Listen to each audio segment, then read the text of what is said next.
सोनार पतसंस्था ठेवीदारांना विश्वास आणि सुरक्षित गुंतवणुकीचे पर्याय उपलब्ध करून देण्यात यशस्वी झाली आहे, याविषयी काहीच शंका नाही। कोई 10 दिन पहले चुनाव के परिणाम का आकलन करते हुए मैंने एक वीडियो रिलीज की। करोड़ों लोगों ने देखा, लाखों प्रतिक्रियाएं आई, सवाल पूछे गए। सबने कहा कि भाई 4th पेज से पहले आपने किया था, अब फाइनल मूल्यांकन क्या है? तो ये आपके सामने है फाइनल मूल्यांकन मेरे ख्याल से इस चुनाव में बीजेपी को 240 से 260 के बीच में सीट आनी चाहिए, उसके एनडीए सहयोगियों को 35 से 45 के बीच, कांग्रेस 85 से 100 के बीच और उसके इंडिया गठबंधन के बाकी सहयोगियों को 120 से 135 के बीच। मतलब 400 पार वाली बात तो टोटल हवाई थी। 300 पार करना भी बीजेपी के लिए नामुमकिन होगा। मेरी समझ है कि बीजेपी 272 से नीचे है, 250 के नीचे भी जा सकती है। इंडिया अलायंस 205 और 235 के बीच में कहीं है, यानी कि बहुमत से पीछे है, एनडीए से पीछे है।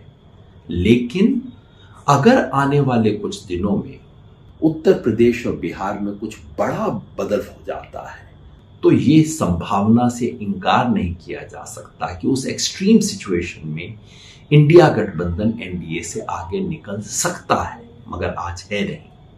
मेरे पास कोई एग्जिट पोल नहीं है, सीधा साधा मोटा जमीनी मूल्यांकन है, लेकिन कहीं कुछ चुभ गई है बात, बहुत सवालों की बौछार हो गई है।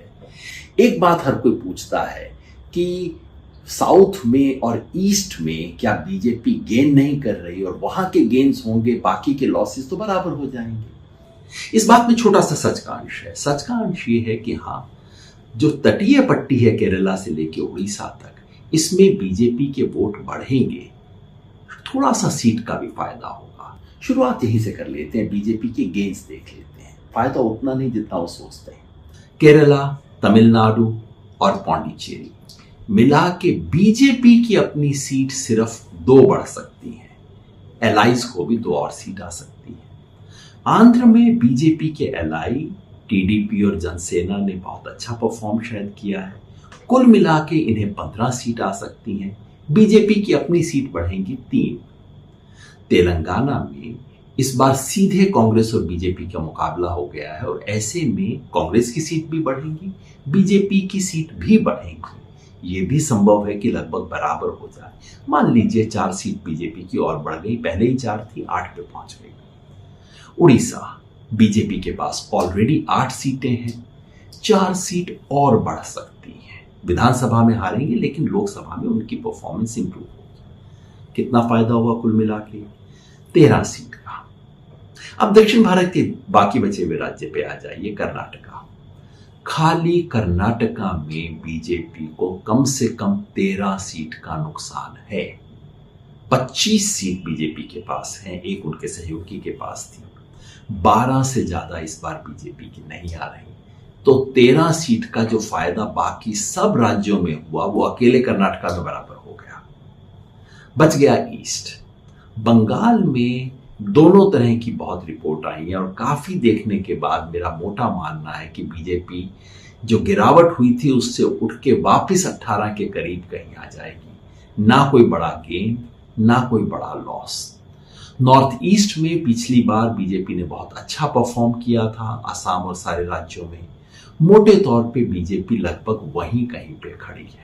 निष्कर्ष ये है कि पूरे साउथ इंडिया और पूरे ईस्ट इंडिया को मिला दें तो बीजेपी का नफा और नुकसान कट के 0 पे पहुंच जाता है। एलाइज को 15 सीट का फायदा है, उसे एक बार साइड में रख लीजिए। लेकिन बीजेपी की गिनती, टैली गिनते वक्त आप ईस्ट इंडिया और साउथ इंडिया को अब एक तरह से भूल सकते हैं। अब देखिए सिर्फ ये जो बाकी इलाका बचा है, जहां पिछली बार बीजेपी ने स्वीप किया था, यहां पे बीजेपी की कितनी सीट कम होती है, वही उसकी नेशनल टैली में कम होगी। शुरुआत करते हैं महाराष्ट्र से। महाराष्ट्र में पिछली बार एलाइज के साथ एनडीए को 42 सीट थी। इस बार कम से कम 20 सीट का नुकसान है। 5 सीट का नुकसान बीजेपी को, 15 का एलाइज को। राजस्थान में कम से कम 10 सीट का नुकसान है। चलिए इसके अंदर गुजरात भी जोड़ देते हैं, दोनों में मिला के 10 सीट का नुकसान। मध्य प्रदेश, छत्तीसगढ़ में कम नुकसान है, लेकिन अगर उसके साथ आप झारखंड भी जोड़ दें तो तीनों में मिला के 10 सीट का और बीजेपी को नुकसान। हरियाणा में बीजेपी के खिलाफ एक आंधी सी है, हरियाणा और दिल्ली में 10 सीट का नुकसान, और उधर पंजाब, हिमाचल प्रदेश, चंडीगढ़, जम्मू कश्मीर, लद्दाख में मिला के 5 सीट का और नुकसान। बच गया उत्तर प्रदेश और उत्तराखंड, जहां मेरे अनुमान से बीजेपी को कम से कम 10 सीट का नुकसान है। बिहार में बीजेपी और उसके एलाइज को पिछली बार 40 में से 39 सीट थी, कम से कम 15 सीट का नुकसान है। 5 सीट का बीजेपी को, 10 सीट का नुकसान उसके एलाइज को। अब इस सारे को जोड़ के देखते हैं। कुल मिला के बीजेपी को 55 सीट का नुकसान, मतलब पिछली बार 303 से 248, और बीजेपी के सहयोगियों को यहां 25 सीट का नुकसान, लेकिन पहले 15 सीट का फायदा था, तो नेट 10 सीट का नुकसान। इस आधार पे मैं कहता हूं बीजेपी 240 से 260 के बीच में कहीं, और बीजेपी के सहयोगी 35 और 45 के बीच में से कहीं। मतलब ये कि ये चुनाव पलट चुका है, और अगर आने वाले 2 चरणों में उत्तर प्रदेश, बिहार और हरियाणा और दिल्ली में यह आंधी अगर और पकड़ ले, तो ये भी हो सकता है कि एनडीए ही 272 के नीचे रुक जाए। ये वो सच है जो मीडिया, पोलस्टर, एक्सपर्ट आप तक पहुंचने देना नहीं चाहते। ये वो सच है जो मेरा फर्ज है आप तक पहुंचाना, और आपका फर्ज है आगे हर व्यक्ति।